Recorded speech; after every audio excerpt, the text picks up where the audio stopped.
Alright guys, so we have another edition of a predictions episode on the channel as we are getting set for the Phoenix Cup race coming up later today. As you see, drop of the green flag, roughly going to be about 3:45 Eastern time.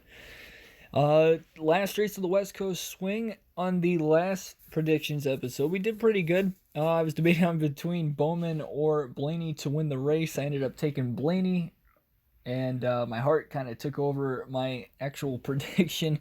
That was not the case. They were running 1-2 for a while, and so we're just going to roll into this week. So those were my drivers for last week. We did gain a little over 1,000 back into the ranking. We just had a really rough Vegas race despite starting in the top 500 after the first race of the year in the Daytona 500. So we already predicted Chase Elliott to qualify on the pole yesterday. He looked pretty fast in first practice. He won that, and even for about the first 5 laps, as far as like 5 lap averages go. So Chase Elliott's going to have a really good short run car today. He'll definitely be one to look out for. So we're going to go into our first pick. All right, there we go. Guy to beat today, it seems like it's going to be Kevin Harvick. He is usually the guy to beat a lot of the time when we go to Phoenix. He's got a really good history here. He didn't run as well last year, but we're back to a little bit like the older packages of how that was. So I really think that he's going to have a standout performance at a track here like today. He's starting second. He looks really good on the longer runs. So we'll get to see how that's going to go. Next guy that we're going to put in the lineup today is, man, it's looking tough right now. Kyle Busch, he didn't qualify as well, but I think Kyle Busch could have a bounce back week this week. He had a good finish last week, finishing second after Blaney ended up having a tire go down with about 3 laps to go at Auto Club. This track isn't as known for tire wear, but usually the flat short tracks do have somewhat of good tire wear. But again, he won this race last year. He probably was going to win the race back in the playoffs, but he probably let Denny Hamlin go. I think Kyle Busch could have passed him if he really wanted to. So Kyle Busch almost swept this track last year. I know he didn't win the Xfinity race like I was expecting him to do yesterday. He did finish third, but the Cup race is going to be a little bit different. He'll definitely be one of the drivers that can definitely contend for a win. We haven't used him yet this year. Chase Elliott is going to be my third pick. Like I said, he's going to be good on the short run. Hopefully he doesn't struggle too much on the long run, but I'm hoping he can at least get some sort of stage points. If the race ends in about a 5 to 10 lap shootout, I think he's got a very, very good chance to try and make an attempt to win the race. So that should be something to look out for as well. Fourth driver we're going to have on the lineup here. I was thinking about Matt DiBenedetto, keeping him again this week. And honestly, I think I am. The reason being, DiBenedetto is shown on short tracks and with this package even last year with Levine Family Racing that those were his best races, best finishes. And I think he's going to have a good run today. He qualified 8th, qualified 9th. He's in a good qualifying position inside the top 10 already, and he's having some pretty solid finishes for the most part this season already in the intermediate tracks. And now that he's racing with a better program than what he was at last year in the Wood Brothers, I think he's got a lot better chance to contend for wins on short tracks. I don't think he will today, but I think he's a very good driver to probably stay within the top 10 for the majority of the day.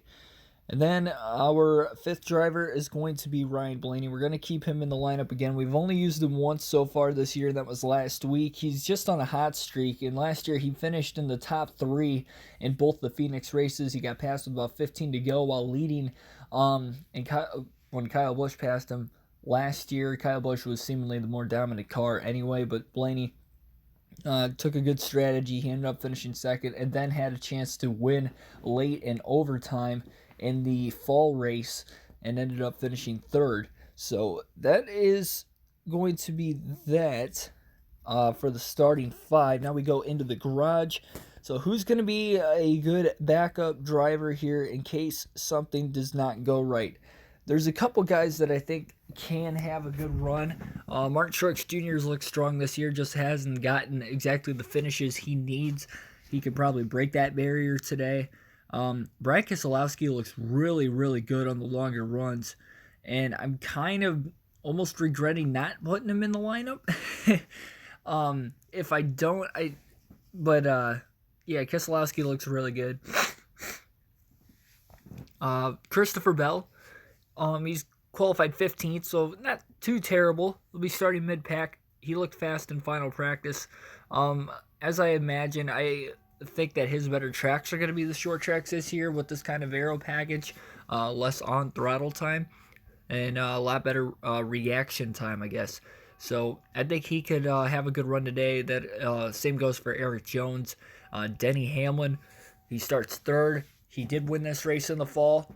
Like I said, even though I think Kyle Busch could have passed him late, he still would have had a top 2 finish, and I think he could have a good run going for him today. So I'm going to pick Denny Hamlin, and if I were going to make any changes, I will let you guys know in the comment section down below. The only change I would consider making is maybe taking DiBenedetto out and putting Keselowski in, because we have not used Keselowski yet either on the season. So stage wins, we're going to go Kevin Harvick here for stage 1. Like I said, long run speed, he's starting out in front. I think either him or Hamlin can win stage 1. Stage 2, we're just going to go Kevin Harvick to be safe here. And to be safe for the race winner, I'm going to take Kevin Harvick to I'm going to take Kevin Harvick to win the race later today. Therefore, I think a Ford is going to win. So that is going to be my predictions for the race later. But guys that I also think could contend for the win, like I said, Chase Elliott if it ends late, Kyle Busch. But I just think with this track and this weekend, with him looking so fast, I think Kevin Harvick is going to be the guy to beat.